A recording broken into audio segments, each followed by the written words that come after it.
अक्षय कुमार को मैं एक एडवाइस दूंगी कि प्लीज़ सर साल में सिर्फ 2 ही मूवी बनाए, अच्छी बनाए, ऐसी थी खराब बकवास बोलना। लोग मुझे देखते हैं कि यार तू इतनी फिल्में करता है, मैं लोगों को आश्चर्य देखता है, अबे यार तो और क्या करूं। जहाँ पे पिक्चर 3-4 महीने के अंदर नहीं बनते लेकिन सालों में लग जाते हैं। 42 days पूरा Prithviraj 42 days ask him 42 days पूरा Prithviraj 42 days ask him No. See, films are not working. It is our fault. It is my fault. It is our fault. It is my fault. मेरी फिल्में खत्म हो जाती है, एक डायरेक्टर आता है, कहता है भैया आपका काम खत्म, आप घर जाइए, तो अब मैं उससे लड़ूं। कोई लोग बोलते हैं कि यार तू 4 बजे उठता है, अबे तो सुबह उठूंगा तो और नहीं तो कब उठूंगा, सुबह ही तो उठना पड़ेगा। तू पार्टी पे नहीं जाता भाई, मन नहीं करता। सुबह उठना, काम करना, संडे को छुट्टी करता हूँ। तो और अगर आप ये ऐसा ही करते रहोगे तो आपकी फिल्में तो बनती जाएगी। आराम से बैठ सकता हूँ घर पे, भगवान का दिया हुआ सब कुछ है, सारी कमाई कर चुका हूँ। आज मैं अगर बैठ जाऊँ तो आराम से, मुझे कोई कमाने की जरूरत नहीं है।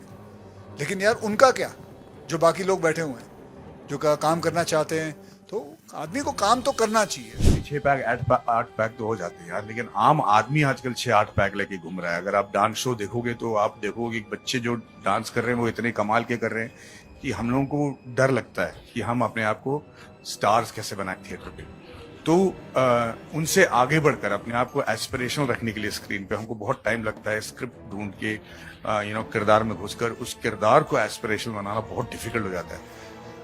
वैसे टाइप के स्टोरी टेलर्स हमें चाहिए जो हमारे हुनर को बाहर ले आ पाए, हमारे डांसिंग स्किल्स ही नहीं बल्कि एक्टिंग और कैरेक्टर स्किल्स जो लेके आए। तो ऐसे नए जब फिल्म मेकर्स आते हैं तो उनको ढूंढ कर जाकर उनके पैर पर पड़ के अपने लिए कहानी लिखवाना बहुत टाइम लगता है। नहीं जी 42 days पूरा Prithviraj 42 days ask him Akshay ने 42 दिन दिए फिल्म में पूरे 100 दिन दिए। सही टाइम पे आओ, सही टाइम पे जाओ, आराम से 40-50 दिन के अंदर फिल्म खत्म हो जाती है। ये सब ये इधर बैठे हैं, इन्होंने किए, ये तो बस कोविड की वजह से रुक गए, नहीं तो ये कब की आ गई। मुझे लगता है कि कोविड के बाद लोगों का पसंद चेंज हो चुका है, उनकी अवेयरनेस चेंज हो चुकी है, दुनिया भर के कंटेंट को कंज्यूम कर रहे हैं।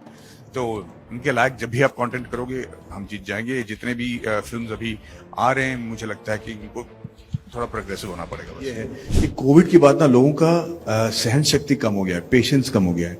तो स्क्रीन प्ले में जो पेसिंग की जरूरत होती है, जो रिसर्च की जरूरत होती है, जिसकी वजह से लोगों को लगता है कि फिल्म जल्दी से आगे बढ़ रही है, वो शायद फिल्मों में न होने की वजह से फिल्में नहीं चल रही होंगी। ये मेरा मानना है। दूसरी बात यह है कि ये सारी फिल्में जो चली हैं उसमें जैसे मैंने पहले बताया था, सारे एक्टरों ने बहुत हार्ड वर्क किया। आप RR देख लीजिए तो आप एक्टरों की वजह से आप कहोगे कि यार ये पिक्चर इतनी अच्छी है।